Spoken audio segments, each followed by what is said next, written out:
guys ever had a dream, something that you sincerely believed in?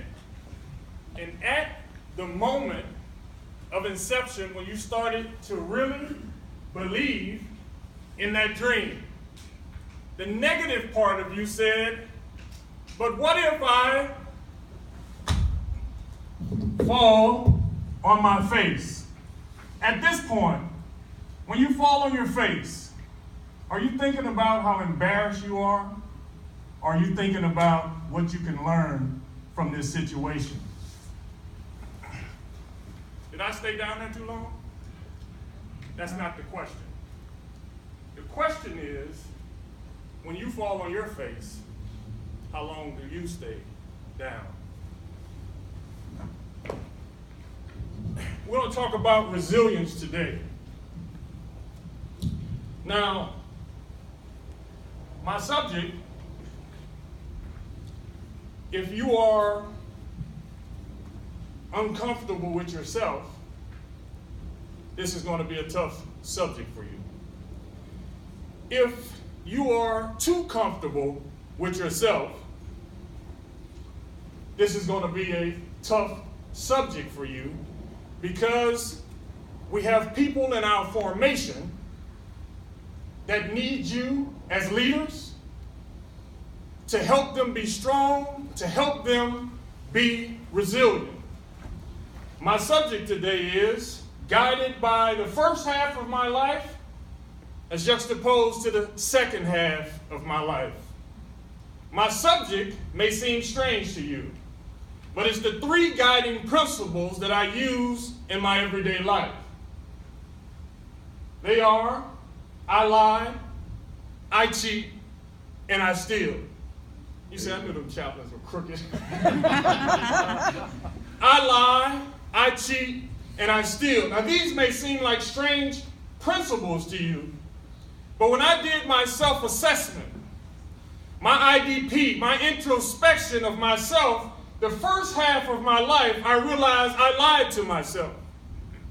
I told myself every day that I wasn't quite good enough. The first half of my life, I cheated myself out of hundreds of opportunities, including the one that I wanted most, and that was to be a drill sergeant, because I told myself I wasn't quite smart enough. The first half of my life, I stole the very essence of who I was supposed to be, because I denigrated myself and lived the life of mediocrity. You see, the story that I'm going to tell you today, you're going to think that I'm just talking about myself. But what I found in all of my travels and all the speeches that I give, that my story is not unlike the stories in this room. But most hide, most are ashamed, and most are unwilling to speak about the pain and the difficulties in our lives. I'm going to wipe my face here. I'm not Baptist, but I've been told I have some leanings. You see, most of us don't achieve our dreams because we're afraid to get up after we have fallen down. Most of us don't achieve our dreams because once we fall on our face, we stay down too long because we're afraid what other people are going to think. We're afraid they're going to criticize us. We're afraid that they're going to make fun of us and say we're not good enough.